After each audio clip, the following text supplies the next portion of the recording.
Hi everyone, how's everyone doing tonight? Okay, I have a lot of stuff to go through. Trolls are out big time. I know a lot of you have been engaging with the trolls in the comments, and I appreciate that. We've had a lot of trolls, and I did put my theory in there, and I'm pretty sure I know what it is.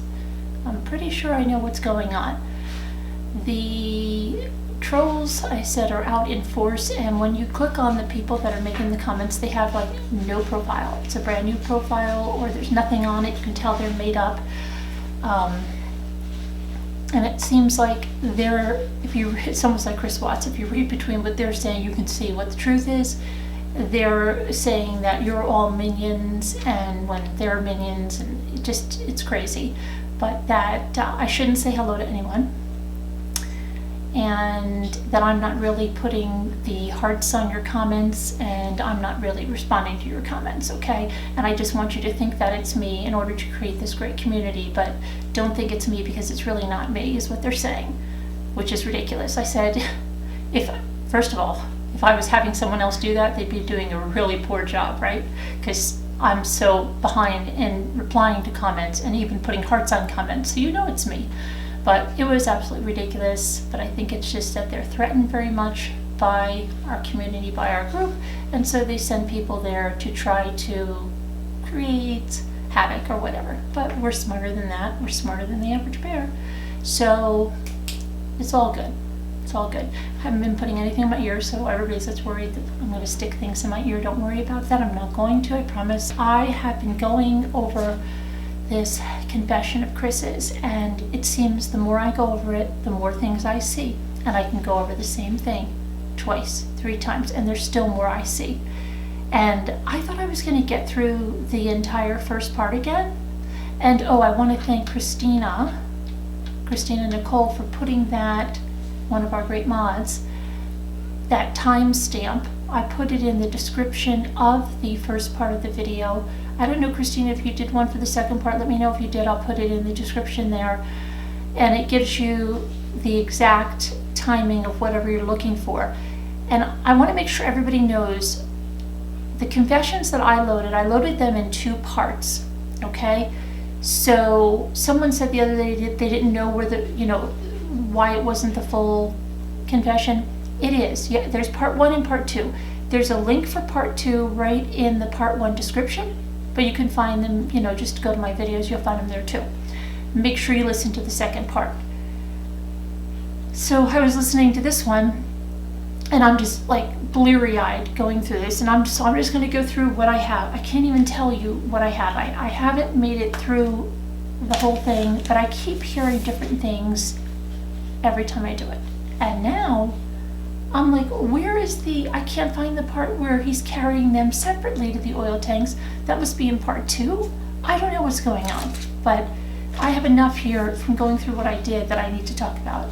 And like I said, this is going to be several videos, I think, because I just can't, I don't know what's going on here. Okay, so, and I was just trying to concentrate on only the parts of Nikki, and then what happened to Shanann and the kids. And because I went through other extraneous parts in the last video, the premiere video we did, okay? So let's see here. Glasses. Let me get a drink. Okay. So, okay, Chris's confession. So June 1st, they asked, this is when I focused first on how he met Nikki, and actually that's came up the first of what I wanted to cover. So he said June 1st he met her, and it was just a work conversation. They had gas meters, his was running into issues or something, and then he goes on to say again, he wishes he had just remained a rover out in the field and that he had never come into the office. Sounds like a very weak person, okay? Because if he can't really, take control of the situation, that's pretty sad, right? If only he had been a rover, because he can't resist anything. If someone pursues him, he's helpless, basically is what he said here, okay? So he wishes he had been stayed as a rover out in the field, but as when he went from that to the field operator, then things changed. He had to spend time in the office, and he said he met her about June 1st, and he said that they met a few times, and then one day she said, when he said something like, we moved from North Carolina to Colorado, she said, who's we? And he said, I don't even know if he said, let me see. She said, what is all this we stuff? Okay, so she's very aggressive, and he showed her the kids' pictures, and then he said she saw Shanann on the lock screen. Now, I don't know if he specifically mentioned Shanann. He said he wasn't wearing his wedding ring, we know, because it was being resized. And then he said she left me alone for a few days. She left him alone. So again, as if he has no control. And then she texted me out in the field, and then we started texting. And he said we started talking about work things. We were trading stories at first. Innocent kind of stuff. She worked on an oil rig out in North Dakota. And one day it moved to a different level, he says, okay? He said he never thought it would go to that level. He doesn't mention the emails. Remember those? Do you remember those emails? No. She talked about meeting up after he got back from San Diego. So they met at a park after that in Thornton, and then they saw each other continually throughout the whole month of July. So he thought it was just office flirting at first, and then, Coder, I can't even imagine, okay, because he's like, oh yeah, totally. Coder says, it's natural that you're flirting at work when you're working with women, right? If you're working with women, if you're working with a girl, at work with a girl, he said, it's totally natural. I can imagine that conversation after his wife listens to that. Okay, and then he says he kind of sees it in his eyes that when he was a rover and he moved to field operator, it gave him more time in the office to run into her. And she knew I was married and had kids, he said. And then Tammy said, well, did you know? She said that she didn't know that. And he said, yeah, well, I think, and then he talks about what his sister thinks. His sister thinks that she was doing ground control. But I think he means controlling everything around her, but I think he's got a bunch of things mixed up, okay? So I think he's talking about when her and her father did damage control, and they said that, and also, so someone must be telling him about all this stuff that's said in these videos, because he brings them up. Also, ground control, controlling everything, and saving face, he mentions, So let's see here, but he said she knew she was married. So the sister said, yeah, she was just trying to control things around her. Now they say, have you contacted her? And he says, I hope she hasn't written to me in a different alias, and that I'm not talking to her that way. That certainly sounded pretty guilty, didn't he? Either he in his mind thinks he's talking to her in a certain alias, or hoping so, and doesn't want to get caught now. It was very odd what he said. Very, very odd the way he said that. I don't think I'm allowed to talk to her. And then he mentions Colorado and something about a victims list, maybe that not being the same here. And then they ask, would you like to talk to her? And he said, well, maybe once, to say, hey, sorry, I'm not sure what you went through after that. Did you get counseling? Did you have to move to a new state? Did you have to get a new job? I know Anadarko was your dream job. And Baumhauer says, can we tell her that? And he says, sure. I'm not sure if she would want to talk, but, and he said, but she'll probably answer your guy's phone instead of the attorney. And they said, oh, the attorney tried to call her? He said, yeah, about 5 times. And they gave up, and they found out where she lived, and they left a business card there. So let's see, he says he'd like to tell her, he hoped it calmed down for her, hope she has some normalcy. since she's on the outside. Does he think she should be on the inside, or that she's lucky that she's on the outside, or that was interesting, right? I didn't hear that the first time. Then he says, not sure if she had to leave Colorado, but if she did, that wouldn't be good, again, about the dream job. And then he says something really stupid, okay? It's not nice to say you never, and then he goes, it's not nice to say you never want to meet somebody.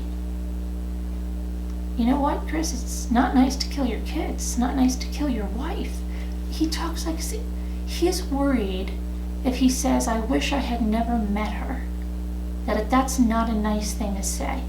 Because it's not nice to say you wish you'd never met someone. Okay? Wow. But he says, I just wish that I had met her in that state of work thing. And Mr. Morality, he doesn't want to say the wrong thing. He doesn't want to say, I wish I never met her, because that's not a nice thing to do. Killing your kids and your wife is okay, yes. Did you love her, Coder asks. He said, I think it was true. And he says, I think so too, and I think she felt the same way about you. So, let's see. He said, Anadarko was the big leagues for her. Again, she worked on that oil rig in North Dakota. What did you do? How did you guys spend your time? He asks. And he said, it felt more,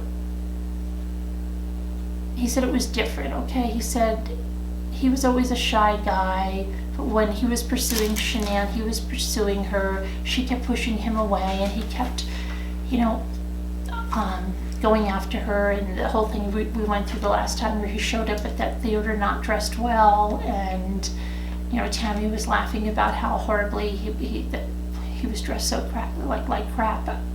And they went to this theater where there was a doorman, and they were serving champagne, and I guess he thought he was going to the the IMAX or something. I have no idea. So he was so nervous he couldn't eat, and he said Shanann was eating, and then later on when he showed her how he could really eat, she thought it was so weird because he ate like a bird the first few times they went out. He would sort her medications. He gave her a ride when they had been going out 2 months to her colonoscopy, and she thought he was kind of a keeper then. Okay. He stayed with her while she drank all the medication she needed.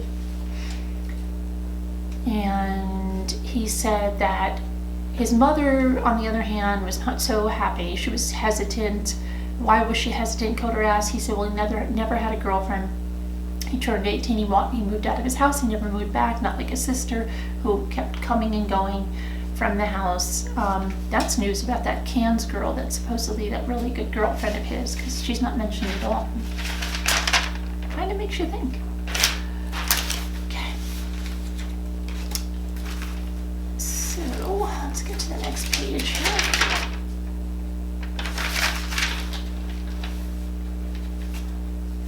Then the last girlfriend was, or I think it was the most serious one, was a woman that was coming out of a divorce, and he was the rebound before she moved on. So Coder says, I think you're attracted to dominant women, and seems like it. Coder says, I'm the same. I don't know what it is. And then Tammy says something like, I don't think so. And let's see. They said, we're here because you don't fit this mold that we have for people that do, what you do. And they start to talk about Nikki. So he says he calls her Nikki.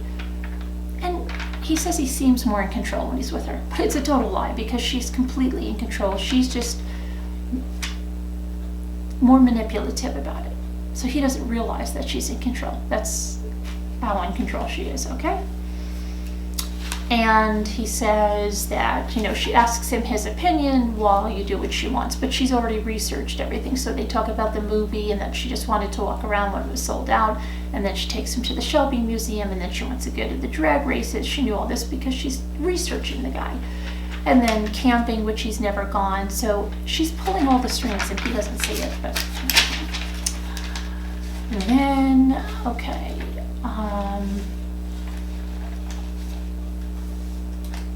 He said in the back of his head, he's thinking, what am I doing? Every time he opens his phone with his kids and his wife's pictures on it. But when he's with her, he doesn't think of that. It's like he had blinders on. Pictures of his wife and kids in his cell. He goes on scripture that he reads them every morning. He's got the book that he read, Cece. And instead of saying something about, I remember how Cece and I roared, he goes, I remember that book. Okay. Then he said his friends were saying, oh, you're having a great time while your wife and kids are gone. I'm thinking, do they know that he's with someone else? What's that about? And he said, it just didn't seem right, you know? He couldn't see it because he's doing all this stuff, but it just didn't feel right because you're not doing it with your family. Really, Chris? That's an epiphany there. He said he spent no time at home except to after work when he went to work out. Never mentions Dieter or anything. We went through that. Then he said he had dinner over at his house, and then he claims he would go to Nikki's house every single night. Okay, then he said, this is the first time they bring him to that night at the house, okay? So Coder says, okay, let's go back to that night. So what happened that night? And he said, so nothing really happened that night. It was in the morning. And he says, it was me and Shanann. Who else would it be? This is what I mean. This is why it seems like someone else was there or was there. I don't know. He said, she got home around 2. I felt her get into the bed.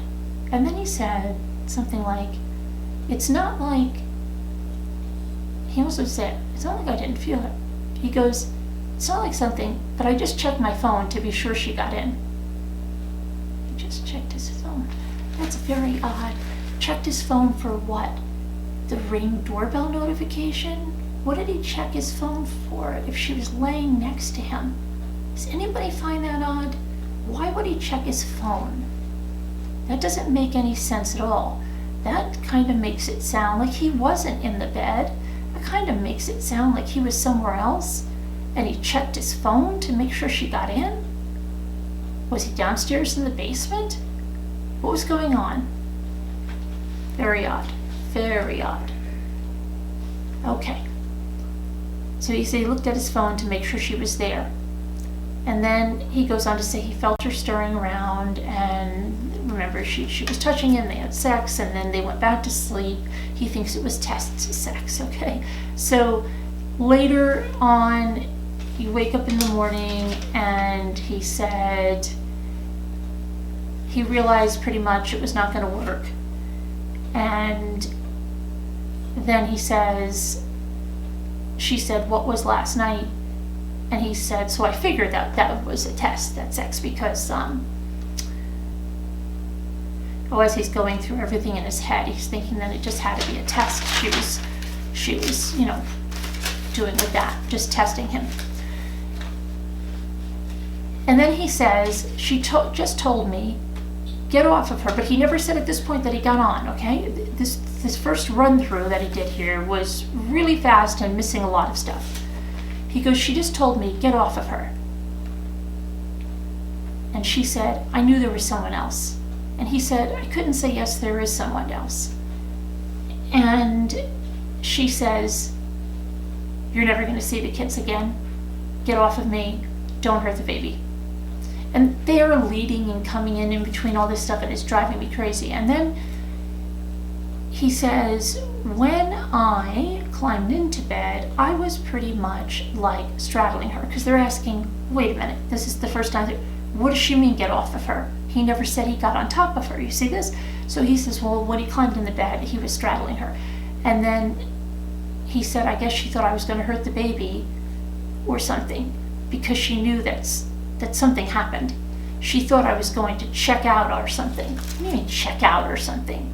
Check out? That means like kill yourself, doesn't it? He wasn't going to kill. She thought I was, maybe, I think he's bananas. She thought that I was going to check out. What the heck does that mean? Does that make any sense to you? It doesn't make it to me. Okay. So then Coder goes through it again. Okay, now he goes through what he got. He goes, okay, so she comes home. You had sex. It was test sex. I'm sure Nicole A. or Cassie told her there was someone else, Chris says, because they were going through text messages that weekend. And that's something he found out after. That's something he found out when the discovery came out. It has nothing to do with what's happening here. That's something his parents told him. And he gets things his parents told him throughout this whole thing intertwined.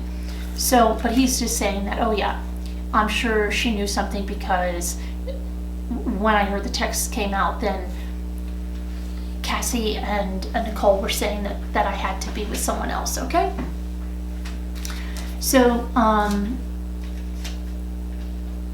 then he said, okay, then you fell asleep, right? What woke you up? He said, my alarm. And he said, did you work out?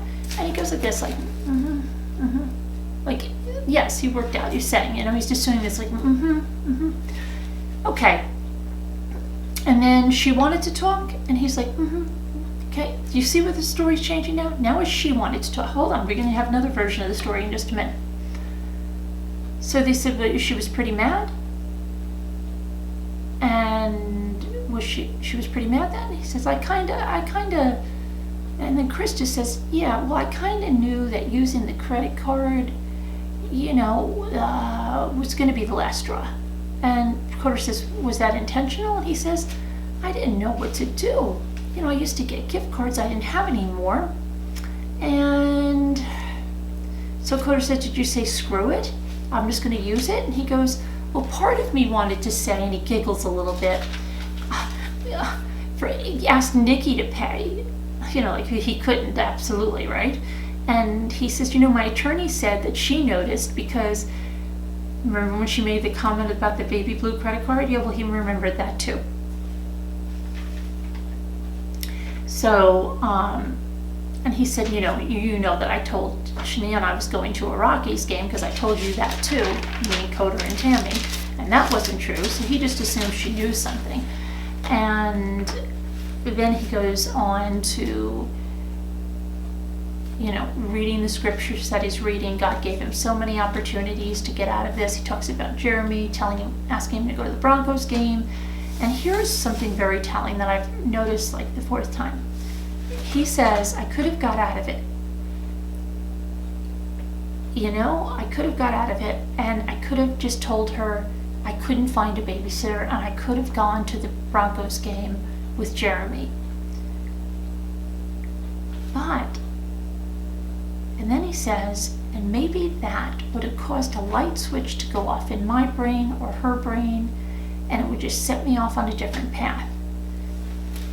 I find it interesting that he brings up this Saturday as the, when was this? Was this Friday? I'm trying to think. This was Saturday, right? This Saturday as the day that could have changed everything, okay? Because he doesn't go back in June. He doesn't go back. He goes to this Saturday, and I think I figured this whole thing out. He was with Nikki the entire month of July. She was living that way. Later on, he tells us that she was texting him like crazy in North Carolina. Remember when she said she wanted him to go there and work on things?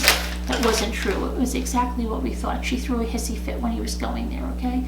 And remember when she said, how could you say you love me and you're sleeping in a bed with someone else, right? She was incensed, as we originally thought.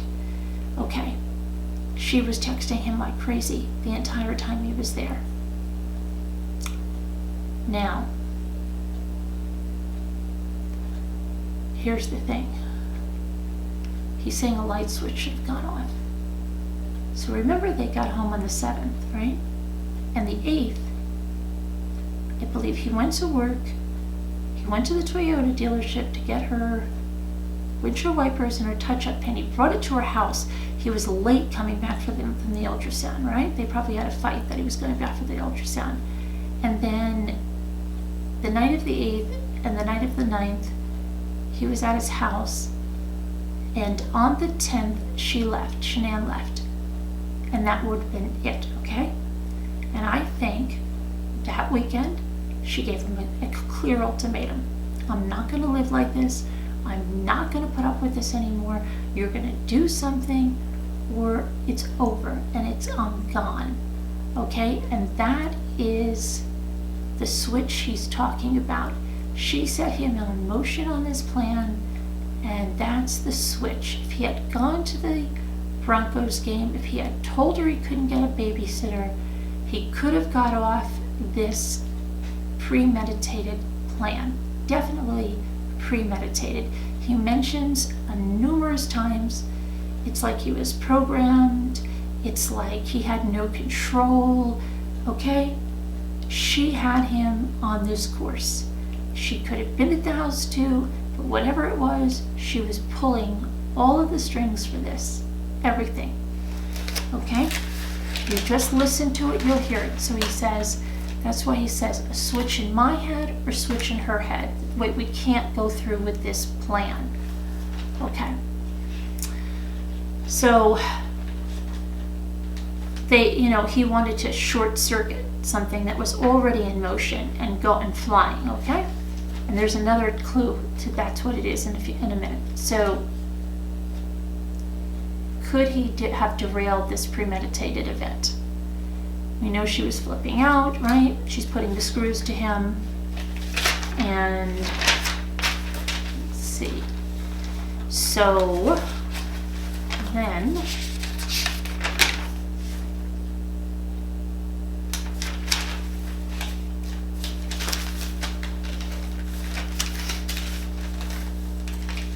so he says, there's so many ways, I wish that I did that. I wish I had gone to that Broncos game, would have put me on a different path. And then Coder goes back to that night again. And he says, did she actually say right then that you were never going to see the kids again? And here's when Chris shows us that he's lying, because he says, he doesn't even remember what he said 2 minutes ago. She said that before. Before when?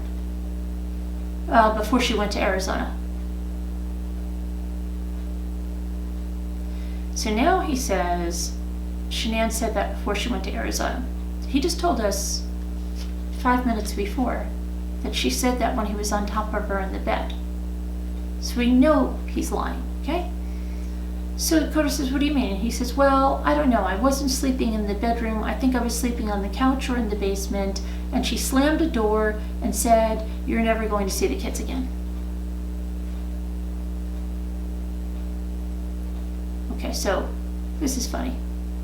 Coder says, is she normally like that? Is she fiery like that? And he's like, yeah, something. And then he said, have you ever seen her like that? Like that? No, only once. Only once. Okay, this is somebody with a fiery temper. Only once. When? When we were dating back in North Carolina. And there's something you can hear about Chris here, and I hear it come through in a couple of these interviews. I don't know if you noticed, if you go back and look at the pictures when he was in court in the beginning, especially in the beginning, at his sentencing, there's something about his face that's very, very, very different. It's completely evil. It's completely evil. There's such an evil look about him, 100%. Now, I'm not talking about the regular evil that you see even when he's doing the interviews, but I'm talking about there is something so sinister. And I truly think he does have a mask, okay?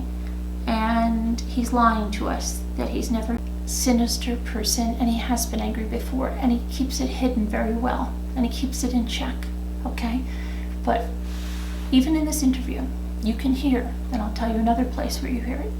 He's talking about this North Carolina, and he said that he was getting a text or something, and it was a girl, someone was texting him, and Shanann got mad, and then right away he gets really flippant, and so what's the matter? I can't have a friend that's girl. I don't talk to her anybody. You don't talk to her, you're texting with her. What the heck are you talking? Okay, so he goes, so I slammed the door. And she said, don't you let that happen again. No, we don't know if she's talking about the texting or the door, but he calls that fiery, okay? All right. And then he says the only time she ever did that. It doesn't sound like she has too much of a temper. Okay, so then they said, well, would she snap at you? And he said, no, not at me. Okay, so she wants to, he goes, no. But then he says, if she got irked, it would come out, but not towards him. And then he said she could go from 0 to 200, but not towards him. And then they start talking about how that made her very successful, okay, thrive, and they went through all of that, which we went through the last time. So then he goes back, after they discuss all that, they go back to that night, right? And he says, was this a new type of fight? And he's like, yeah, totally different. And they said, what's different? He said, well, there's more anger than anything. There was emotion at first, but then it was just anger. Again, we talked about this. He doesn't understand anger is an emotion. I think he thinks emotion is just one type of feeling, like maybe a loving feeling, the emotion, or I don't know what he's talking about, but he doesn't think anger is an emotion. Okay. So he says at first, and there was just anger and no love there at all. Okay, he says. And they say, and he says what we were saying, what she was saying. And he said something was combative at each other. We weren't ourselves. And he said it was more anger from me and it was more desperation from her, because she knew something wasn't right. He was going to say she wanted to fix this, she wanted to work on this, and then he just changes it to she knew something wasn't right. And then he starts talking about that whole nutcase thing, which we've gone into so many times, okay? So that the nuts, and then he got upset with his mother, and then they said they could never forgive her, they weren't going to go to the birthday party, or they were going to go to the birthday party, and then she, you know what, this is so bad, because I'll tell you, she posted a post on a closed allergy group, okay, closed. They didn't see that post. They didn't see that post until it ended up on, it was either Reddit or Web Sleuths. And I told you his sister had an account on there because somebody posted on there that was in that group, and it was a private post. I think his parents brought it out after the fact to say that that's why they were so mad, okay? That was never out there at this time period. So this is all a lie. This is probably something they brought along those lines for the defense when they thought he was going to trial. And it's really ridiculous because it was in a closed group. But he thinks that it was about that time, and he thinks that's why they didn't want to go to the birthday party, which is not the case. There's already been like 4 different stories about why they didn't go to that birthday party, okay? Now, once they found that post, they thought, okay, everybody's stupid, just like Ronnie thought everybody was stupid about that doll photo and everybody would fall. That Shanann sent it. They think that everybody will think that Shanann posted this on her regular Facebook page, and it was posted to her allergy group, a private group. So you can even check that out yourself in Reddit or Web Sleuths, whichever one it's in. And so he goes, even though it didn't have anything about them, it just, that's her method of operation, and that is right from Cindy's mouth, okay? Oh no, not her method of operation. That's her, that's the method to her madness, to the madness, okay?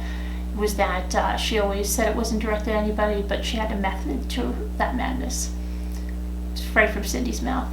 So he said he just wishes he had taken the time to fix that. He really hated it, especially after the whole wedding with his mother and his sister being so combative towards Shanann, and Coder saying, why were they combative towards Shanann? I don't know. He talks about the beach. We went over this the last time, right? The 5 days. Then Ronnie took off. They couldn't get it together, and then Shanann said to talk to them, so they went back. He went back that day, and he was texting. Nikki was texting him that whole day, and did they know about her? I don't know. They saw me texting her. Okay. He said his mother needs to learn. The mother thinks in this day and age there is no such thing as an allergy that'll cause anything harmful. The worst you're going to get is a rash.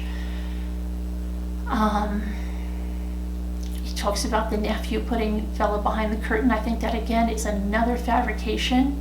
Nobody's here to substantiate it but them, so they can feed him this storyline, okay? And probably get it ready to use if he was going to trial. It's funny that Chris is either so sheltered, he talks like a little kid. He goes, it's one of those couches that's shaped like a U. He doesn't know the word sectional. He talks like he's 5.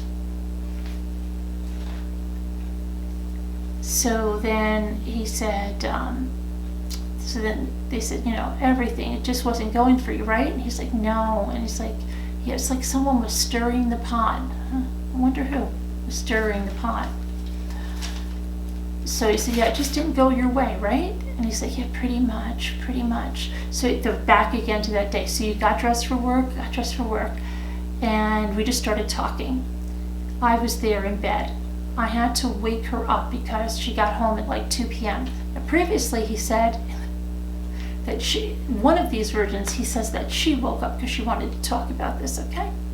And now he's back to waking her up because she got home at 2 a.m. And and that contradicts his previous story. So now he said, I never knew if the plane really got delayed, or because someone told me that she just sat around and talked to Nichol. I wonder who told you that. And then Baumhauser, if you notice Baumhauser, he's very quiet the entire time, and he just interjects just tiny little things. It's usually just to like fact check something like, no, her plane was really delayed. No, the neighbor, I finally heard him, yes it is him. No, the neighbor embellished that and he retracted that. He doesn't say much except for that, where the other two are yakking the entire time and leading like crazy. I wish they would just let him talk. Anyway. So he says, but when she came home, I had to wake her up to talk to her because I knew something didn't feel right with me. I mean, she knew. I just feel she knew. I felt like maybe the kids weren't going to be there when I got home that day. And they're like, why? Really? Did you really think that? Oh, that's interesting. And he's like, yeah, and then Coder says, I don't mean to offend, but is that really the truth? And he says, yeah, I thought maybe I wouldn't go home, or they wouldn't be there, or I wouldn't be allowed in type of thing. So that's the reason he had to wake her up, right? That's what he says this time now. And he says,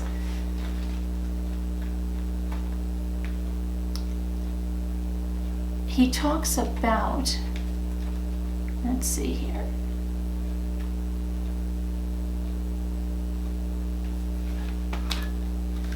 Let's see. Oh, he says, I wouldn't want to make a scene when I got home, banging on the door. Wouldn't want to make a scene. And here's where he says it. He said, I mean, what I did on Sunday, or Saturday. What he did on Sunday. He had to wake her up. Let's think about this. He had to wake her up because what he did on Saturday.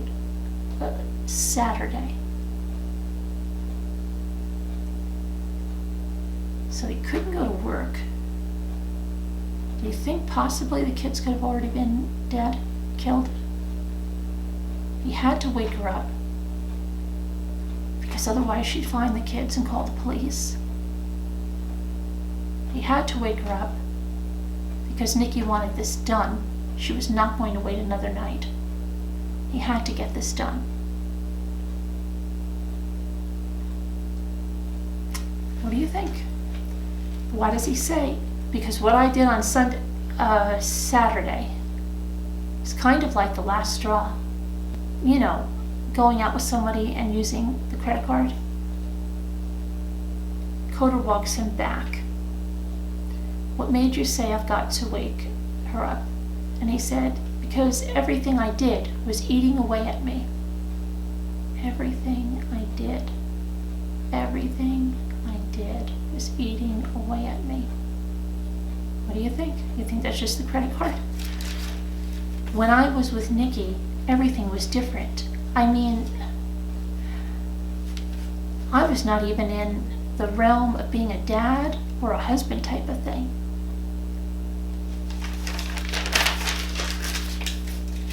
He said it's like I was never at home. I was never sleeping in my own bed. I had no concept of that anymore. No concept of that anymore. It sounds like his mind and his heart were moved. I believe that's what he said. He's not home. He did not, when he wasn't home, he didn't think about it. He wasn't sleeping in his own bed. He never had reminders. What about when he opened his phone? He says he never had reminders, and he said he was going home every day. He goes, I mean, every time my wife called me, I was at Nikki's house, and I would go outside and I would talk next to the car. I was never at home. And I said to myself, what about the phone? What about the FaceTime he supposedly did every night, right? That didn't remind him of his family.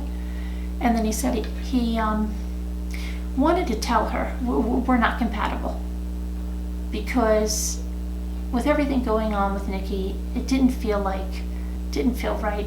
It was new, you know, what he had with Nikki, and anything new is better than the old.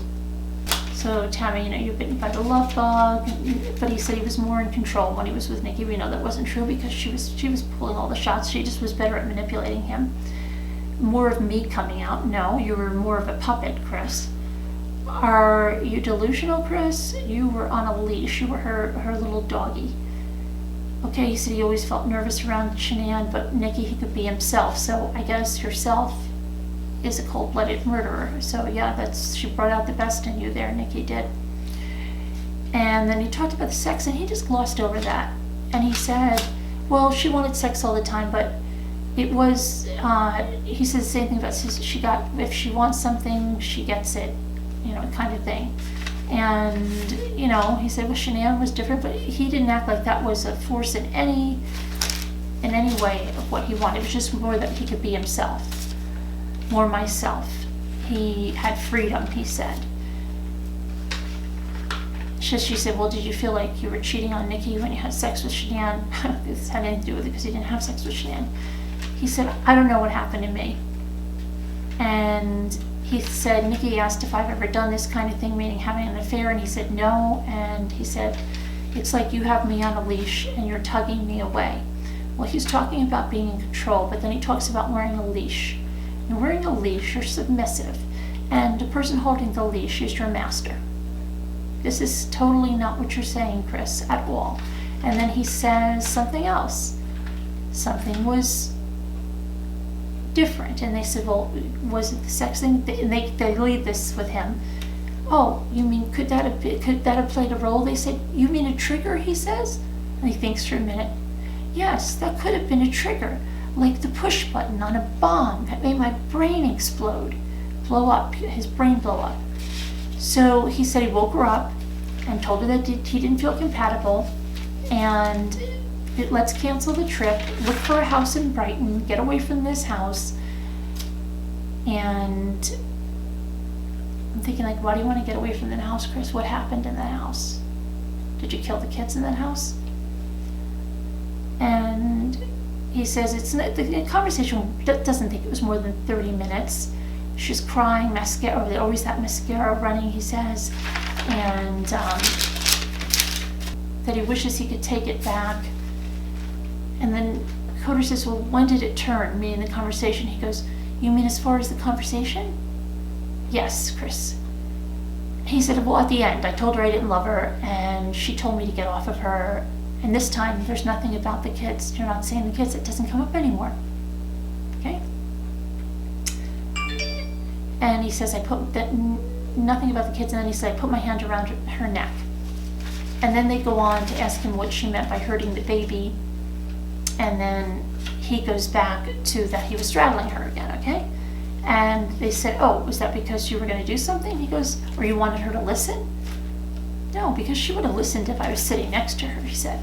It's just how I got on her. I just straddled her like that. And then he says, every time I think about it, I think, did I know I was going to do that before I got on top of her? Oh, he said, I don't even know what to say except that I had to. I had it in my mind. Something was implanted in my mind. I woke up. It was going to happen, and I had no control. So he says, I don't know, that morning when I got on top of her, if I knew I got on top of her to do this, but he said I woke up and it's like I just knew what was going to happen. And it was like something was implanted in his brain and he had absolutely no control over it.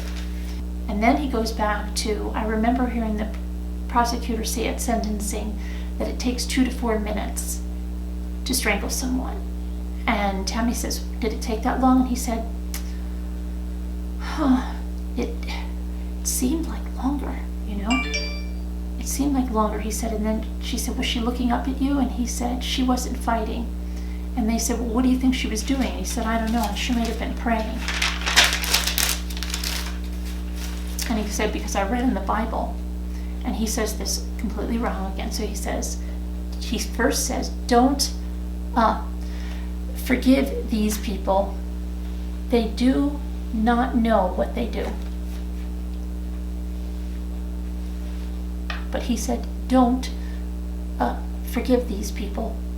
They do not know what they do.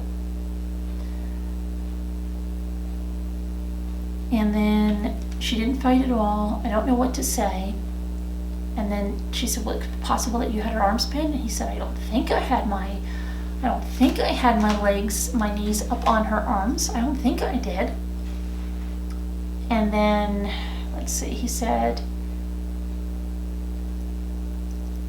he started talking, and that was it, when he was on top of her. And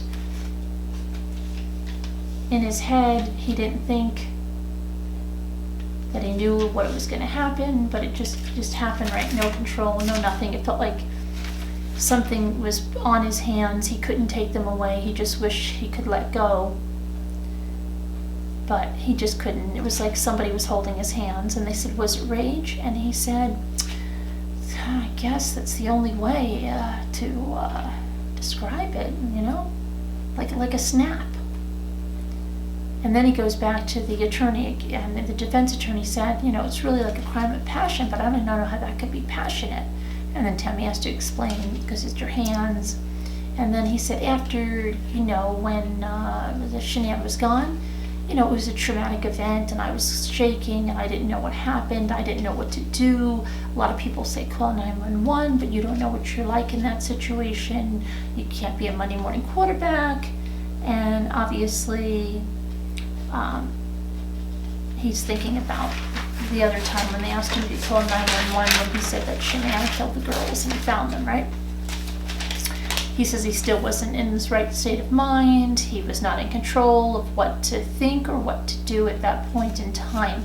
Most people say, what have called? And then he says, Bella came in the room.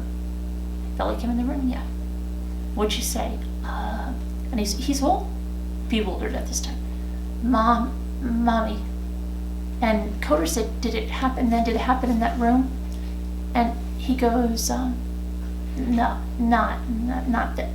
He didn't say it happened. He just really sounds like he's making this up as he goes along.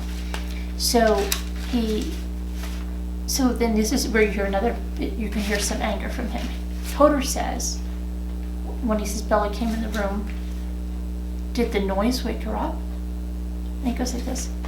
Obviously, really very snippet, very un-Chris-like. Listen to it. And then they said, well, what did you tell her? And he said, Mommy don't feel good. Mommy don't feel good. Very good. And then he asked her, did you take her Bella in that room? Not, what, did you walk her back to her room? He doesn't even mention that. He goes, I wrapped Shanann in the sheet. And then what? And then I carried her downstairs. Now this time he doesn't mention about losing his grip, bopping her feet down the stairs, or anything like that. He says, this is also very unbelievable, because listen, I carried her downstairs, I backed the truck in. And then they finish for him and say, okay, so you've got Shanann in the truck, now what did you do? We don't know where he put Shanann when he carried her downstairs while he went to pull in the truck, right? We don't know, because they don't let him finish. He doesn't tell us. Next thing we know, Shanann's in the truck. Okay. It's so aggravating that they didn't let him finish. Okay, so then, I'll take that here. I still was not in my right state of mind. Okay, he doesn't know what he's doing. So then, let's see, he carried her downstairs. He backed his truck up. Doesn't say where he left Shanann. Coder's filling in his sentences. And then they said, what did you do next? Listen to this one. Listen. I got everybody in the truck. We don't hear anything about packing lunches. We don't hear anything about working out. We don't hear anything about going into the basement for garbage bags. We don't hear anything. We hear, I got everybody into the truck. Which again sounds like he's loading bodies. You can disagree with me, it's fine. And then Coder says, who was first? And he goes, in the truck? And then Coder right away goes, oh, I'm sorry. So Shanann was first, right? She was in the truck. And then he goes, yeah, Bella was next. And he goes, and Coder said, she was alive? And he goes, yes, she was alive. And then Coder says, oh, then before that, then right after that, Chris says, listen,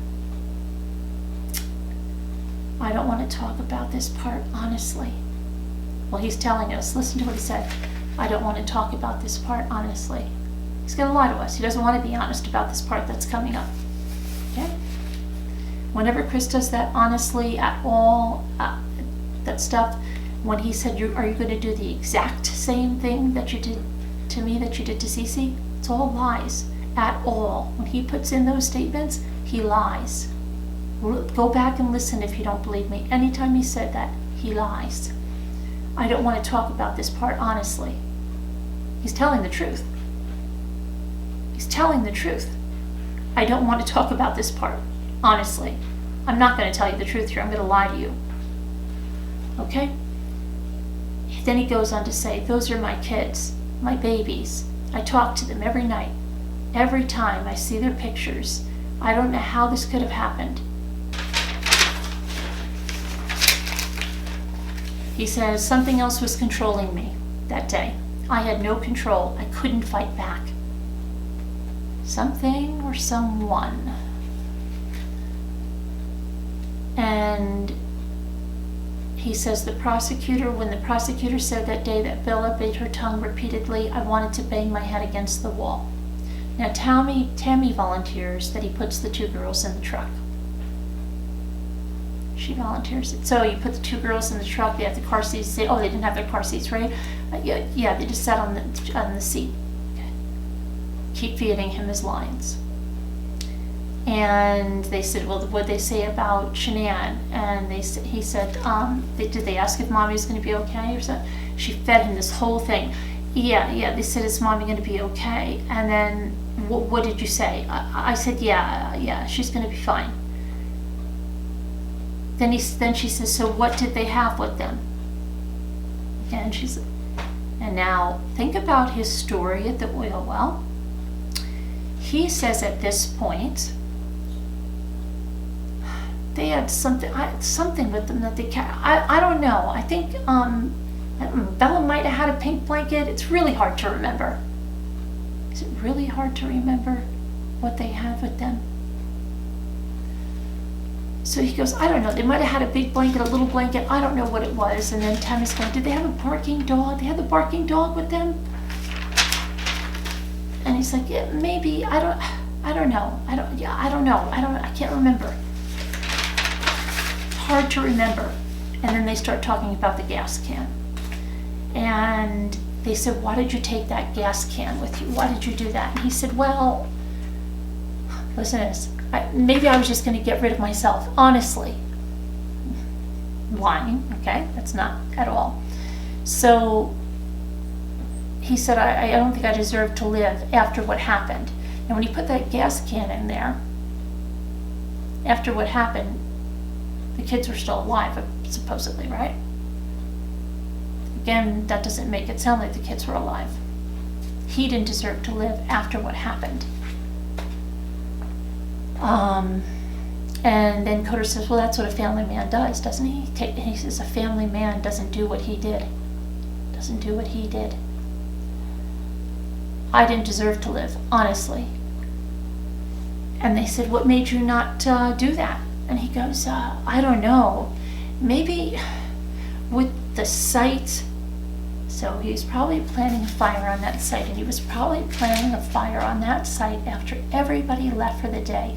Either he was going to go back or whatnot, but then Nichol called. You remember he wanted to go out in the field and look for them when Jeremy and Dave Cologne were there, and he said, I don't know what I should do. Should I go out in the field and look? Maybe he was still planning on setting the fire that night. So he says, I don't know. With the site, then just I knew there would be people there. He goes, not there, not on the site. So he wasn't planning on. He goes, but I mean in the area, and they might get hurt. And so I didn't want to. I didn't want something to happen to somebody in the area or something on the site to catch fire. How are you going to take yourself out if you didn't start a fire? So they're like, wait, you're thinking of taking yourself out with the fire? Well, I don't know. I don't have any weapons. I've never been hunting. Again, we talked about this the other time. He truly wanted to go out with the kids, and he was thinking about it that time when the kids were still alive, which he's telling Tammy when he put the gas can in. He could have started up the car or or put the exhaust to the truck with something and let them go that way, which would have been more peaceful for the girls and less traumatic if he was going to do that and he was going to go out too with them, right? But no, he wasn't going to do that. He wasn't planning on doing that. He was just lying again here. He wasn't taking himself out, not at all. So they said, well, what happened when you got there? And what was in your mind going over there? I don't know. I was shaking. I couldn't think about this. When I go back in my mind, I think if there's any way I could have saved my girls, they were my flesh and blood. I can't believe I couldn't save my girls' lives. It doesn't make sense. I didn't know what was happening. Here's that whole kind of thing, right? So you get there. What do? He says, I took Shanann out on this and put her off to the side. And then what did you do? Cece was first. She had a blue blanket. She had the Yankee blanket. Put the blanket over her head. I didn't want her to see him, is what he's saying, to know who strangled her, right there. And then he doesn't go into too much detail. And then the other one he says, I put my hand on her neck and I put my hand on her face. This one was this time he didn't say much, and he said, did you do the same for Bella? He said, I didn't look. You used that blanket? Yeah. Every time I close my eyes, I hear her say, Daddy, no. You do? Yeah. I'm sorry. He doesn't talk this time, this first time right here, carrying one to the oil well coming back for the next one. He doesn't talk about that. Are you going to do the exact same thing to me that you did to Cece? No. He makes it sound like he killed the girls in succession, and they gave him, was it a mercy killing? He said it was more anger. Anger was Shanann, and I was taking out on anyone in front of himself, What were you angry about? Nothing that would make anyone ever do anything like this. I mean, you could be angry at your spouse for your entire life. It wouldn't make you do this. And he says, and I was never angry. I never got angry. Really, Chris? What about when you slammed that door and you had that really strong undertone? You never got angry? You're a liar. He said, and this is the epitome of angry. And, people in here have told me, like, what did you do, man? How did you do that? And they say, what happened? And now he thinks about it. He could have a 5-year-old, 3-year-old, a 1-month-old, and then he pauses for a minute, and a beautiful wife.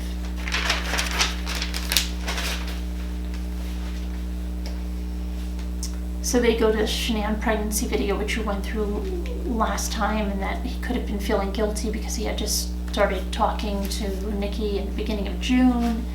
And then they asked him, did you guys ever fight?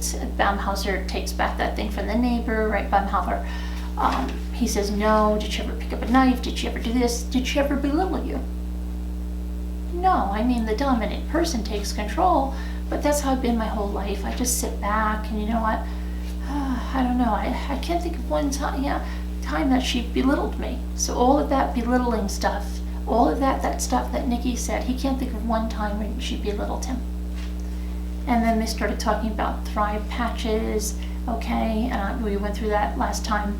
And then he says, bring us back. So now we're going back again. This is the third time we're going to Shanann again. Got up at 4 a.m. I get ready for work. I work out. When I got back home. Oh, no, so I'm sorry. This is at Nikki's house. He tells us that he sleeps at her house. He goes back. He gets up at her house at 4 a.m. He goes to his house where he gets ready for work. And then he goes back home at the end of the day where he works out. Never mentions Dieter again. So when I got back from the beach, I told her that I had talked to Shanann, meaning Nikki, about the separation, but I really hadn't. And I didn't really think it through, because they were saying, like, is this as serious as she thought it was? And did you want to move in with her? He said it was too soon to move in with her. It was only like 2 months or a month or whatever he said here. He told Nikki it was more than it was, that, they had discussed the separation. He did not want to move in with her because it was a little too soon. She called her house her shield, and then Tammy said, you mean her safe place? And he said she didn't like people to invade it, but it was different with him. She was okay with him being there. She wanted him to come over, and it was like he belonged there. Then he talks about calling the realtor and calling the school, and he shouldn't have done it, and he doesn't know what he was thinking, but he didn't know what he was thinking. He just did it. It was all so stupid. They have a right to be suspicious. He must have sounded eccentric, he said, and out of sorts. He doesn't know why he did that. Coder asks if the girls really were alive, and he says, yes. And he said, is that completely accurate? And he says, they got in the truck. They got in the truck.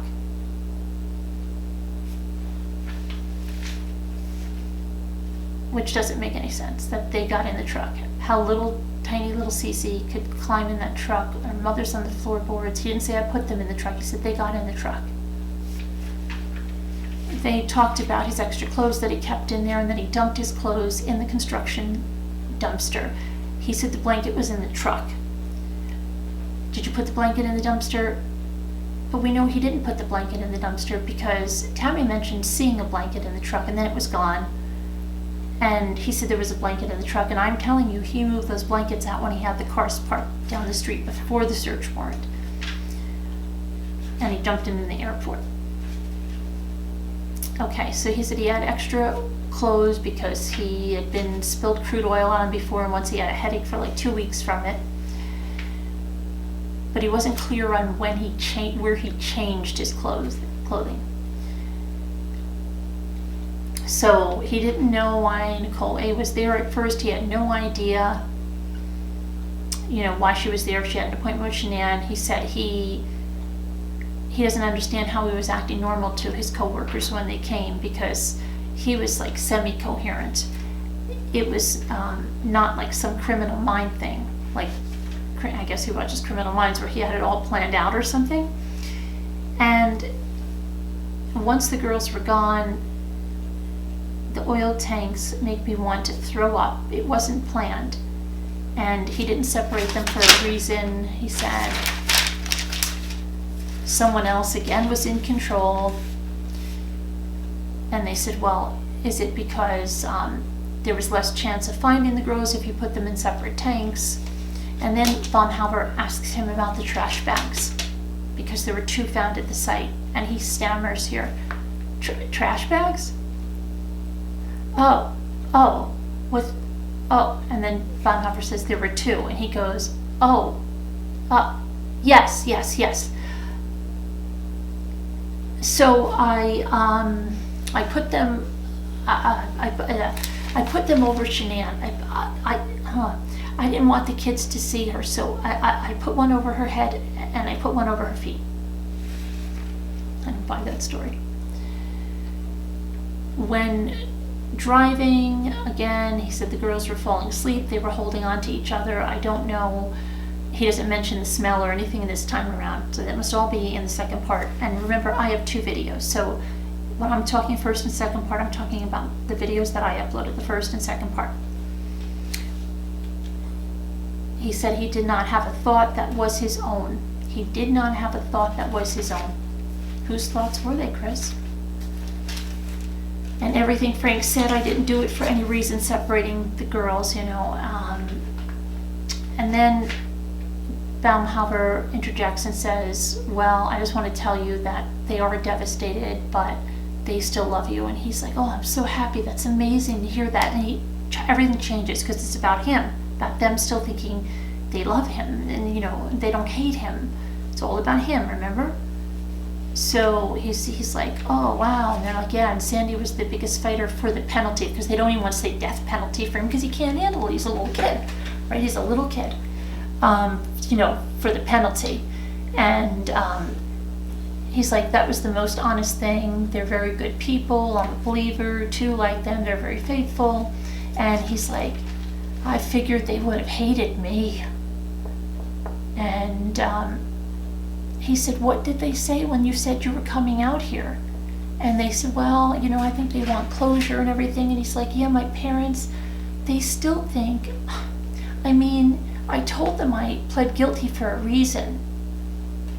And, you know, he starts going in on that. And that's where I am. But so many lies, just so many lies. And I want to get this up. I'm going to go through the rest of it later. I wanted to get that part of it up. I want to just go over a couple, I wanted to read you that one part about Frazee here and the search warrant. That we talked about the hospital.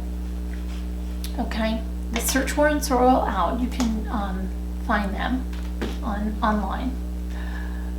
Let me just go to it. There's 22 search warrants. And there's executions of search warrants, okay? So let me just get to the... Okay, the attachment A. So it says, the following affidavit is made in support of a request for a search warrant to be issued for Kelsey's address there, okay? So let's see what else. Now, they give us the... They tell us basically what happened here in this search warrant. So Cheryl is Kelsey's mother, said she has contacted her daughter's boyfriend, Patrick Frazee, and Patrick told her that he has not heard from her, Kelsey, since last Sunday, November 25th. Cheryl told me Patrick and Kelsey have a 1-year-old daughter together. She is currently with Patrick. There were no known planned vacations. Both of Kelsey's vehicles are parked at her residence. There's a package at the residence in the doorway, along with a notice from Black Hills Energy, and that's very unusual for her daughter. So Cheryl called Patrick at 1:15. Oh no, excuse me. The Corporal Cumin called Patrick at 1:15. With at his telephone number that was provided by Cheryl, and Patrick told Cumin that the last time he had any contact with Kelsey was in a text message on the 25th of November. And he told Cumin that she was an employee at DOS Aviation in Pueblo, Colorado as a flight instructor, and he said that recently he returned all of Kelsey's belongings, such as the spare key to her apartment, her extra car key, a handgun, and other belongings. And he had told Cumin that they had grown apart, and the extent of their relationship was their daughter. So at 2:15, Corporal, is it Curran or it might be Curran?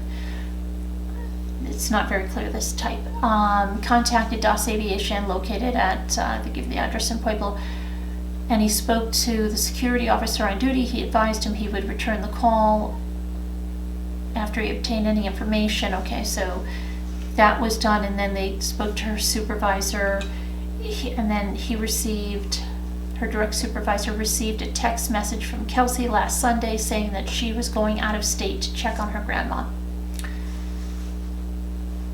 Now, Curran called Cheryl and said she was not aware of her daughter traveling to see her grandmother. She told her this story and she wasn't aware of it, okay? But she said that her mother, Kelsey's grandmother, has Parkinson's and Alzheimer's and does not communicate on the telephone. So Curran was going to call her dad, and Cheryl later told Curran that she contacted her father and he has not heard from Kelsey. I don't know if her parents, makes it sound like they're divorced, but maybe not. I don't know. Maybe she's remarried. I have no idea there. Okay.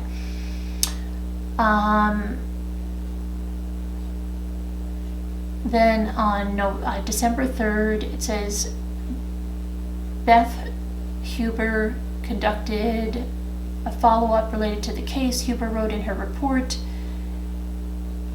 that she had contacted Cheryl to see if she had heard from Kelsey, and Cheryl informed her mother, and Cheryl informed Beth Huber that she talked to the supervisor, and Kelsey again did not show up. Kelsey's direct supervisor attempted to contact Kelsey with no success. Cheryl said Patrick was attempting to work with Verizon to get text message transcripts in an attempt to determine if Kelsey was texting and to see if the text would provide clues to Kelsey's location. I asked Cheryl if she would like to list Kelsey as missing, and Cheryl's mother said she would. Kelsey was entered into the database as a missing person. Okay, and then Patrick was contacted to determine the last time he physically saw Kelsey, and Patrick said the evening of November 21st. He said they spoke on the phone. Kelsey informed Patrick she wanted them to go their separate ways. Kelsey said that they had been growing apart. Patrick gave Kelsey all of her things back. Patrick said he and Kelsey talked about the custody of their daughter. Patrick said they both agreed that they were both good parents and that they would just split the custody 50-50.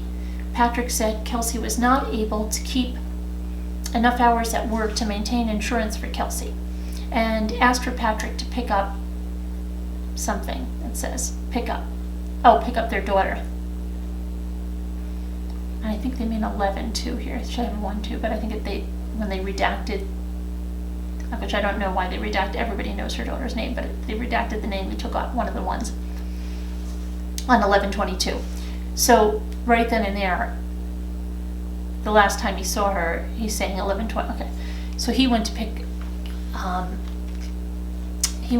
up the daughter on 11/22. That's when she supposedly met him in the alley and transferred the daughter. Patrick went to Kelsey's residence to pick her up. No one was home.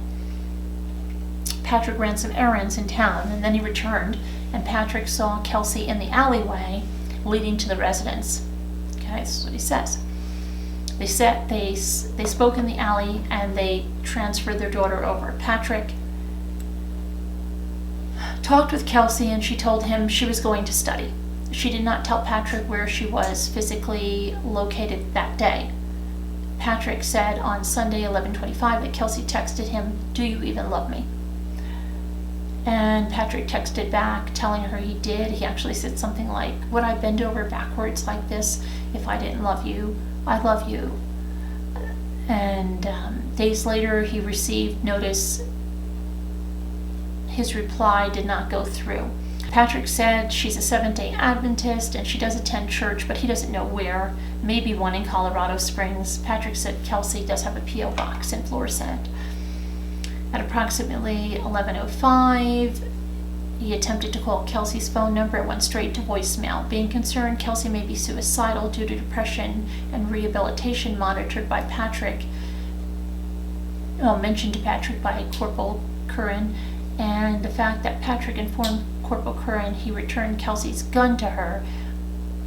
They contacted Verizon in an attempt to determine Kelsey's last known location. I spoke with Ginny at Verizon. Okay, Kelsey's phone was last operational in Gooding, Idaho at approximately 6.30 miles from the tower heading in the west-southwest direction on 11/25 at approximately, where are we? 5:13. Dispatch contacted Gooding Dispatch. Gooding Dispatch said there's been no contact with Kelsey in Gooding or the surrounding area, 4 counties, searching back to November 1st. So that's some information there. But then there is, I thought this is the one that has the, no. Okay, so let's go. The next one is updated with the hospital information. So they were getting Facebook information because Ding Dong, the Witch is Dead, was on an account that looked like it was Sheila Frazee, but it wasn't Sheila Frazee.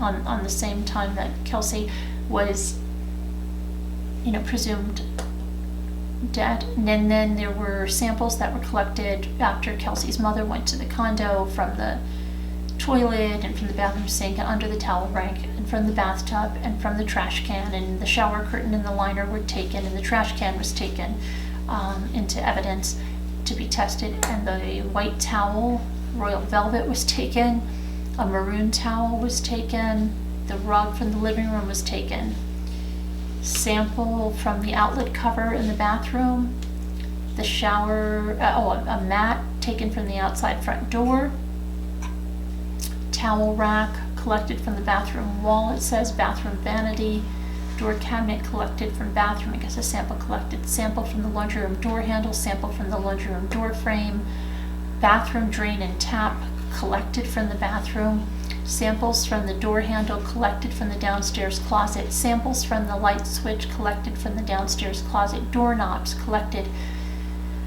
from trash can in downstairs closet, doorknobs. Did he take the doorknobs? Am I reading that right? Kitchen sink trap and drain collected from the kitchen. Okay, so that was one of them. That's just some stuff they picked up there. This one, there were computer records, cell phones, credit cards, and evidence of disappearance that was requested.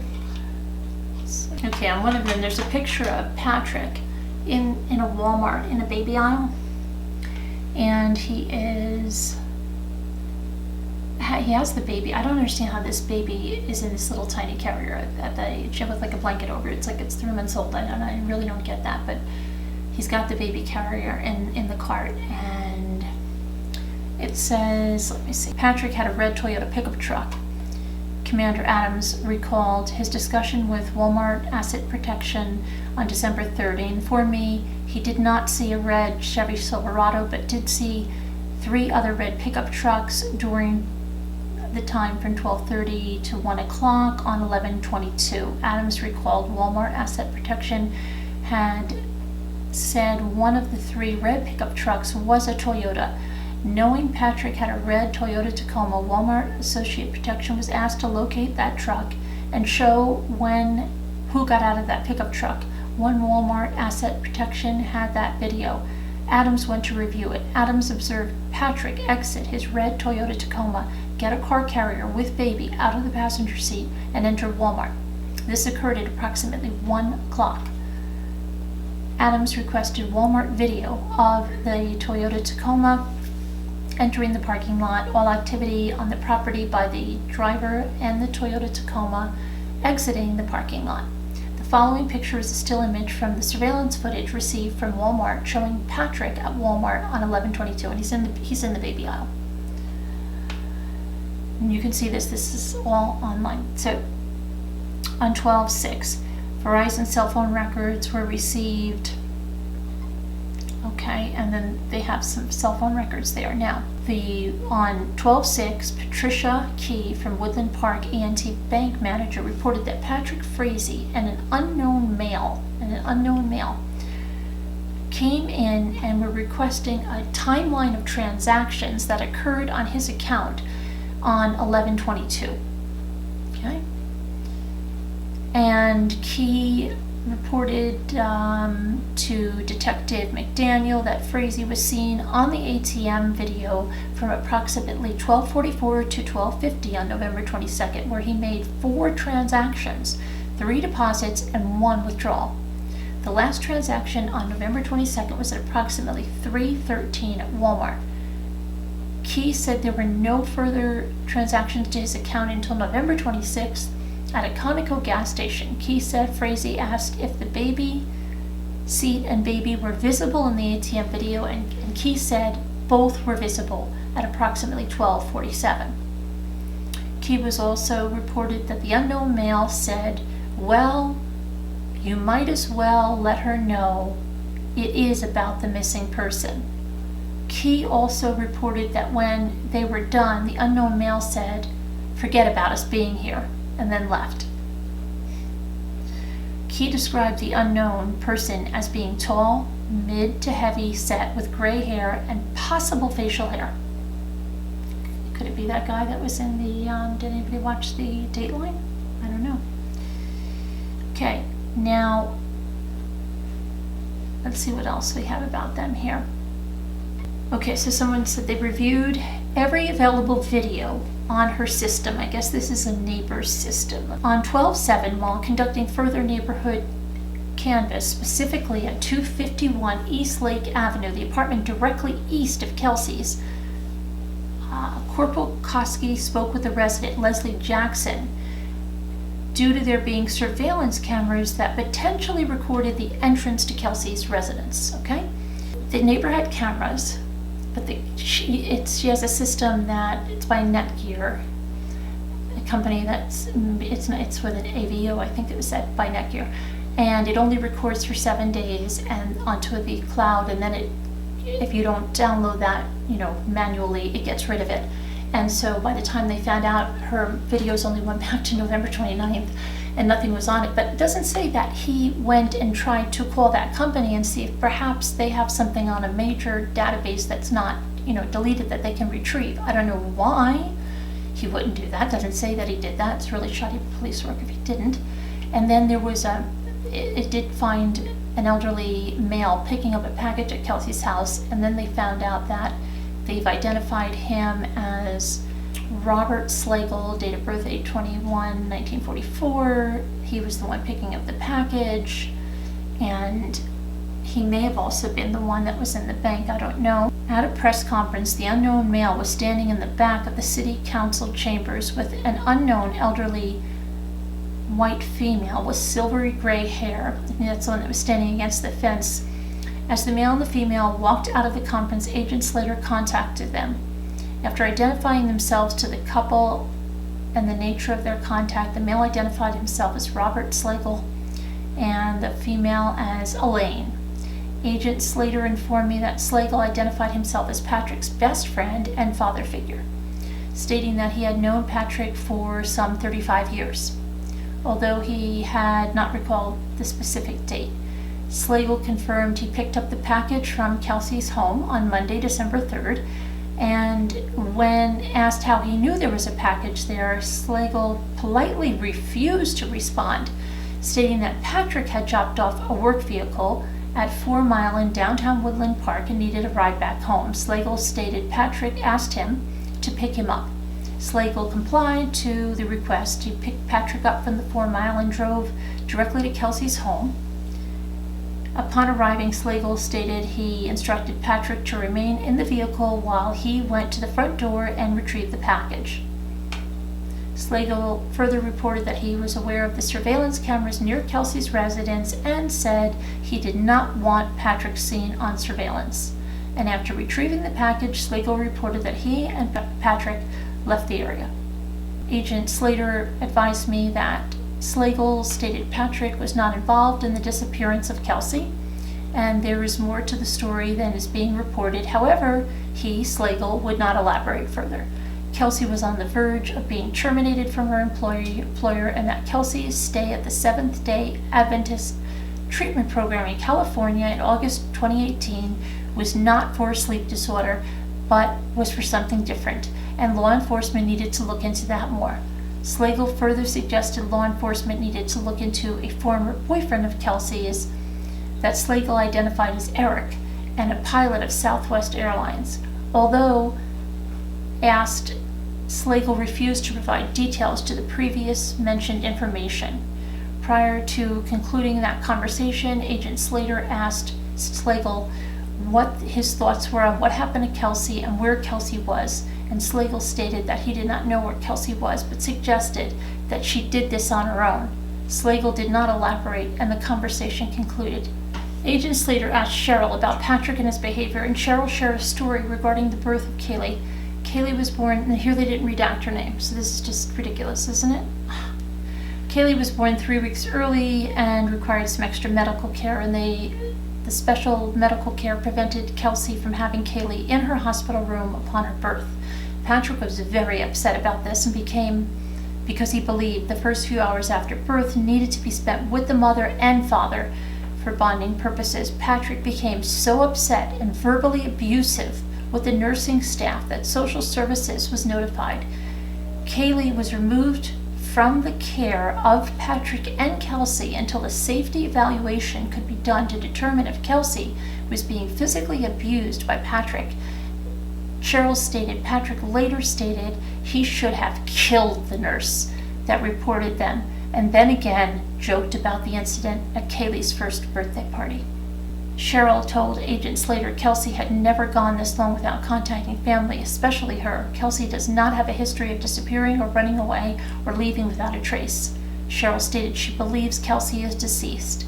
Cheryl told Agent Slater that she believed Patrick may have been using Kelsey's cell phone to communicate with her, Cheryl, because the text messages was fragmented, and Cheryl stated that Kelsey used complete sentences in her text messaging, and some of the text messages she received from Kelsey were fragmented. So there's a lot to go through in that case, but that's what that woman Sharon then wrote in there, "I'm going to kill you."